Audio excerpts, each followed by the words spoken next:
សាបាត់វាយចូលមកអាចសំណុំពោជាជុំគ្នាបានតែបាត់នេះណាបើខ្ញុំជឿខុសត្រង់ណាសូមអភ័យទោសផងបាទឈប់ស្នេហ៍បងទៅណាមានមេដងចិត្តស្នេហ៍វិញទៅត្រាំត្រើយបងមិនសាកសមនឹងអូនឡើយបងមិនអាចមើលថែអូនបានមិនមែនព្រោះបងមិនស្រឡាញ់មិនមែនចាំងចេញព្រោះអស់ចិត្តតែវាជាកាលពិតគ្រួសារបងក្របងចង់ឲ្យអូនបានទៅគេព្រមគេអាចថែអូនយ៉ាងល្អសូមស្មោះសរនឹងគេទៅអូនសូមអូនកុំបន្តកុំស្មោះកុំសរជាមួយរៀងរាបងនេះគ្មានបានការមិនអាចបំពេញមុខមាត់អូនបានគេមានលុយចូលស្ដីមានលុយរៀបការជាមួយកលយានចំណែកបងនេះបានត្រឹមតែស្ដាប់ពីម្ដាយអូនឌីលជេយើងបានគ្នាទៅណាបើមានមេកុំទ្រាំស្នេហ៍នាងក្រដូចបងឈប់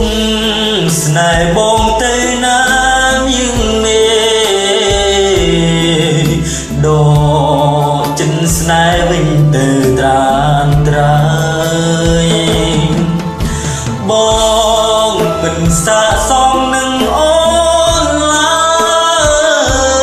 យបងមិនអាចមើលថែអូនបាន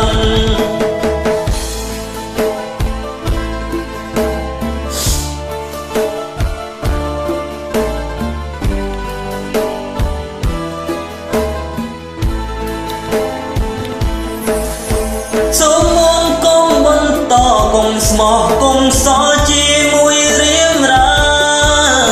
បងនេះគ្មានបានការមិនអាចបំពេញមុខមាត់អូនបានគេមានលុយចូលស្ដីមានលុយរៀបការជាមួយកលយានចំណែកបងនេះបានត្រឹមតែស្ដាប់ពីម្ដាយអូនឌីលជេយើងបែកគ្នាទៅណាបើមានមេ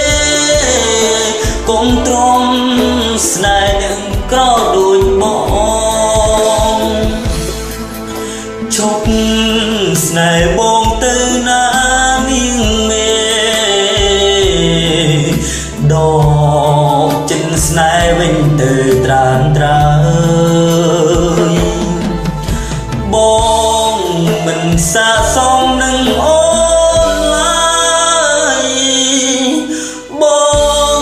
មិនអាចមើលថែអូនបានបាទសូមអរគុណបងប្អូនទាំងអស់ដែលបានមើលបទនេះបាទសូមជួបជាមួយបទថ្មីទៀតបាទជួបជាមួយខ្ញុំបាទ